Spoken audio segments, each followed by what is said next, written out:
Hey guys, Steven here. What we have in front of us today is an exhaust valve actuator off of an Evinrude outboard engine. As you know, if you own one of these are pretty janky and they go out and they're very hard to find. The last I checked here, these are about 550 bucks and it's a 2-week back order. What we have here is some pretty exciting news with some help from a good old boy down in great state of Louisiana and some testing on our end here. We've came up with a rebuild kit for the owners of these Evinrude engines that will save you a ton of money. This can be had at a fraction of the cost of this complete assembly and is a super easy install. I will put the link to purchase this assembly or this rebuild kit here down in the link description. We'll have them on eBay and Amazon also. And coming soon in the near future, for those of you that don't want to bother with rebuilding, we're going to have the complete assemblies also at a fraction of the cost. These are going to be able to just plug and play. They're going to come exactly like this one. You take your old one off, put the new one on, and get on down the road. But for now, just stay tuned for that. We are working that as we speak to get the complete assembly fabbed up and made.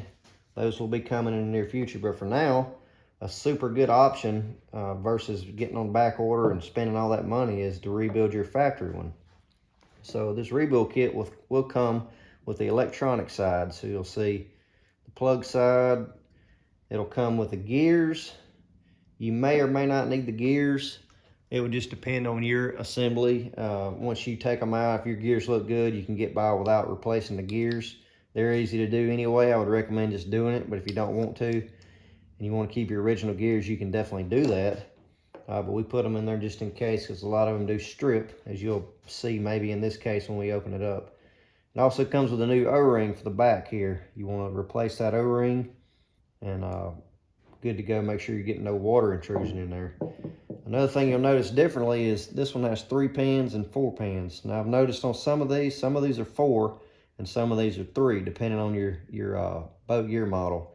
Don't worry about that. This one will be 4 pin and it will interchange, no problems there. So if you have a 3-pin connector, don't worry about it. You can plug it right on this 4-pin connector and it'll work like it should. We haven't had any issues there.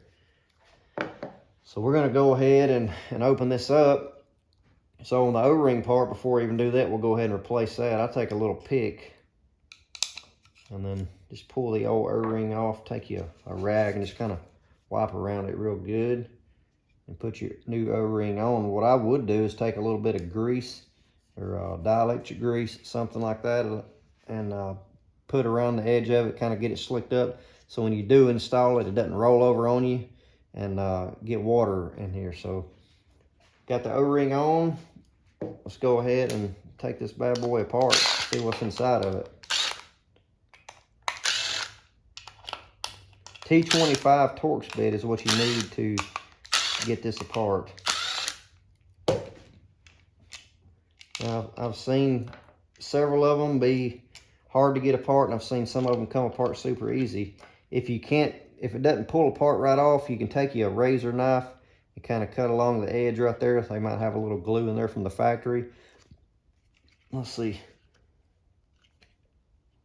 Oh, this one didn't come apart too bad. So, okay, you can see this thing is nasty.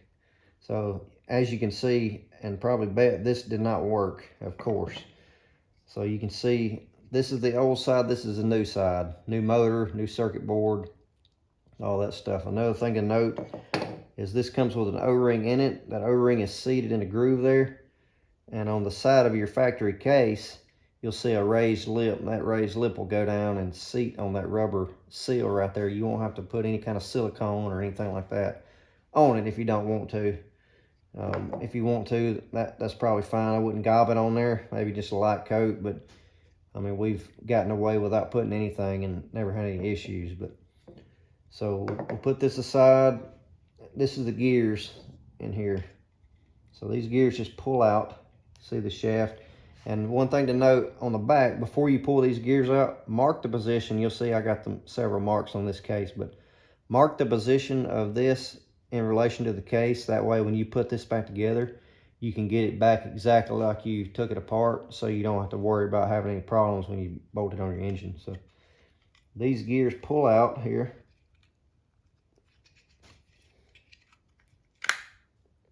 That one pulls out, and this one pulls out. And you can see this is just a case. There's nothing in here.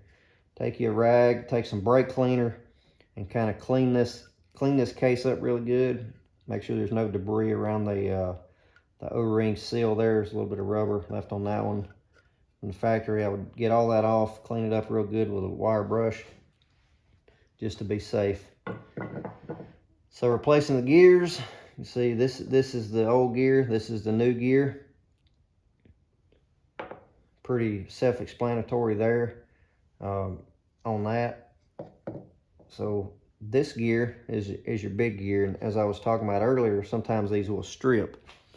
And if you can see there, maybe you can see this in video. See how the teeth kind of stripped there on the end? How they kind of stripped out. So in this case, you would definitely want to replace this unit. So there's a little bit of spring tension on here, as you can see. Take your finger, push over on that wing. I mean, you can see the spring tension, but all you really have to do is just pull this out. Just like that. That fits between there. And you can see the old gunky gear. You can take you some brake cleaner, a wire brush, and clean this shaft up really good. Just be careful, don't damage that O-ring right there. Clean this up real good. You will reuse this to put the gears on. So once you get it cleaned up, go ahead and take your new gear, put on there. And like I said, this wing fits between these two parts. So take your finger, push over on that spring, push it in there, good to go. That's all you have to do there on that side. And then installing it, I would recommend taking some dielectric grease, putting a little bit on the gear here. That way it meshes fine with the worm gear and meshes fine with this metal gear. So take you a little bit of dielectric grease and do that. So when you go to put your new gears back in the case, you'll want to put this one in first. Goes in that hole, and you'll drop this one in. Keeping in mind where your mark was on the outside. So get your mark, line back up where it was. It's usually either sitting on that end or the other end, depending on what position it was in. And then at that point, you're ready to put it back together. There's some cogs here that have to line up in these holes, so make sure you get those lined up. Just gonna have to play with it a little bit, but it will go back together. Let it snap back together. Keep pressure on it with your thumb. And go ahead and just start a couple of your screws. I wouldn't tighten one down, all the way. I would stagger them a little bit, and I'll give them a little even pressure all the way. You don't want to get your case kind of cockeyed on there and get things out of alignment. So go ahead and just tighten them down. You don't need to pound on them with an impact driver or anything. Just get them good and tight.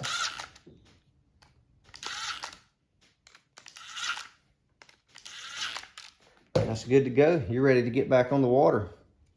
Hope we helped y'all out today, and thanks for watching.